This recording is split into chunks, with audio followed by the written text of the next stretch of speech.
So as you can imagine, most of the effects of the Industrial Revolution cause massive change in the way that people view each other and the way that they live.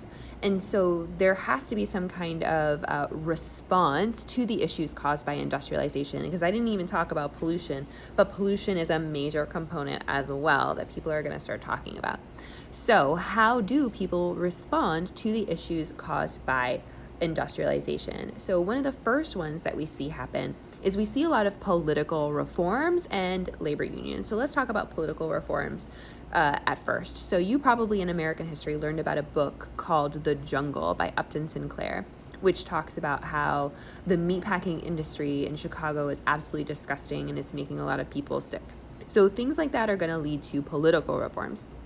Another major political reform type of political reform that we see, because you don't need to know this one exactly, but is we see expansion of voting rights. So both in 1828 and then in the United States, and then in 1832 here, we see reform bills passed by governments in which they expand the voting rights of people. So they basically create a universal male suffrage. So what that means is all free white men can vote.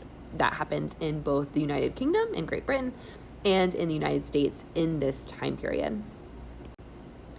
The other component of that is labor unions. So a labor union is a group of workers either at one factory or in a particular, just profession. And what they do is they band together, right? They form a union. And now the union speaks on behalf of all of the workers. So if you were, right, a worker in a steel factory, you join the union, and then the union representative is going to go to your managers or to the owner in order to negotiate for better working conditions, better pay, longer breaks, what have you. This is beneficial because it's one, you're speaking as one, and so there can be less retribution, right? Like if you go to your boss and you're like, hey, I really want a raise, and he's like, no, he can fire you. But if all of you join together and you're like, hey, we would all like a raise, well, they can't fire all of you. So that makes it easier. The other benefit of unions for people during this time period is they can go on strike. So say that all of the steelworkers in the factory, they're like, hey, we want a 30-minute lunch instead of a 15-minute lunch. And the manager's like, I can't possibly afford to give you that. And they're like, okay, well, can you afford if none of us show up for work tomorrow? That is called a strike. And so because he really needs them to show up for work tomorrow, he's like, all right, fine, I can give you your 30-minute lunch. So these are one of the ways that people respond to the problems of the Industrial Revolution.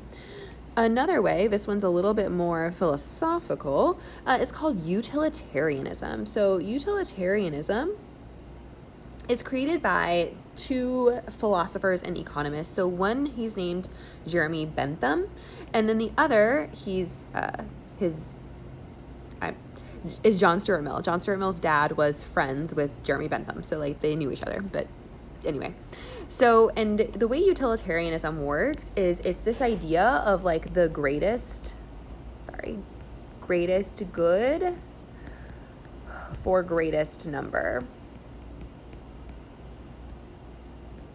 So the benefit of his philosophy is if he's saying like, hey, our factory workers should be happy with their work because then they're going to work better. And when we pass a law about improving the conditions within the factories, we're causing more happiness, more good for more people. Therefore, these are things that we should do. And as you can see in this quote here, it says Mill had a, quote, lifelong goal of reforming the world in the interest of human well-being.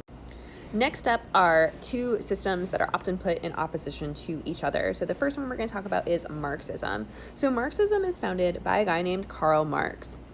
And he moves to England in the Industrial Revolution, and he sees how horrible the working conditions are. Because he sees how horrible the working conditions are, he becomes convinced that the working class needs to band together and they need to rise up and they need to violently overthrow the capitalist system led by the managers, the owners, and so on. And he believes that the only way they can ever hope to improve their lot in life is by this violent revolution.